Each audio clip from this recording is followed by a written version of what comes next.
just following on from your answer to Niv, I mean, how do you see the gap to the top three at the moment? I mean, how kind of far away do you think you are from bridging that 8 to 10 points that it stands? Well, I mean, you don't know. I mean, but ultimately, you don't want to discount that possibility. That's why I keep saying, like, if you know, if fourth's our ultimate goal and we get fourth and we fall in, you know, with 2 games to spare, what does that mean? We don't aspire to anything better than that. But where we sit at the moment, there's 9 games to go. We've got some difficult fixtures in there, some challenging fixtures, but there's 9 games to go. Let's see where that takes us, you know. And I'd much rather have that approach than having just one specific target of, you know.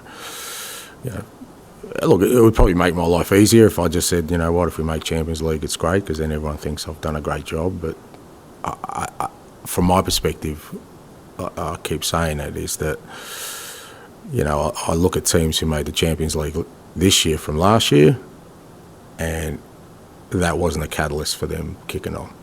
And it's not their fault, because it's more demanding. But what I'm saying is, if you rest on just that, and I'm not going to let this club rest on just where we finish this year. Whatever we finish this year should be a foundation for us being better next year. But just in terms of the bigger picture, obviously there are 3 clubs that have had way longer with their current managers than you've had here. You've talked about building a project. You said there, I think, in 12 months, I hope people are looking at us differently. I mean, do you expect to be in the title race in 12 months, for example? I hope so, yeah. Otherwise, why am I doing what I'm doing? If I don't want to be, you know, that's why I came to the club. They didn't bring me to the club. As somebody said to me last week, just do your job, Ange. And my job is to come here and try and bring success. And if you don't think you're going to be in the title race in 12 months' time, then I don't know why I'm here. Who said that to you last week? Oh, just a couple of confidants who straighten me up every time I wobble. And can I just ask you about tickets? Including my wife too, by the way. Very often, yeah. And can I ask you about ticket price protest? That some fans turned their back in the 60th minute on Saturday and protested the seating concessions. There was a protest at City yesterday and Banner on the stand as well. I mean, you've spoken a lot about your time at South Melbourne and how that felt like more of a club than a kind of sanctuary. I wondered if you think, you know, Premier League clubs in general are kind of losing that community element. Yeah. Oh, look, don't kid yourself. We had plenty of protests at South Melbourne, mate, and they were just as vocal, if not more. So that's been a constant. And I think my constant position on this is that the fans have a voice, and they should be allowed to use that voice in any manner that they think is appropriate, as long as it's not disruptive, as long as it's not, to the detriment of kind of the club in an overall position. I was at Celtic, at the beginning of Celtic, and there was fan protests there, So, like I said, they have a voice, and I think we've seen in the past that, you know, when fans feel strongly about something, they take the opportunity to do it. While it's quiet, can I ask you a slightly offbeat one? There's a documentary about pushgas in Australia that I've watched recently.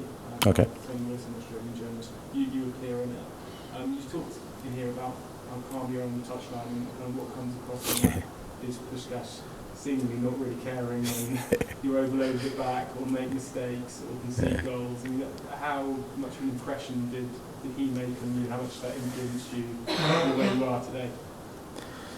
Yeah, I mean, look, we're in the grand final, which was the title decider, going to penalties, and he didn't even move from his seat. You know, he was like, I've played in World Cup finals, I've seen it all, man. This is not pressure. And it had an impression on me. But again, you can't fake that. That's got to be part of who you are. You know, I can't, just because the great man, you know, was able to be so calm, you know, on the bench, doesn't mean that I'm going to be like him, because I'm not. You know, it has to be part of your personality. But not much got him too rolled up either way, and it was part of the beauty of him as a man that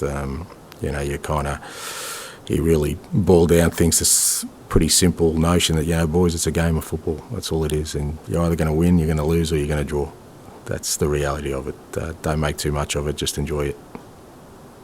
Okay, thanks, guys.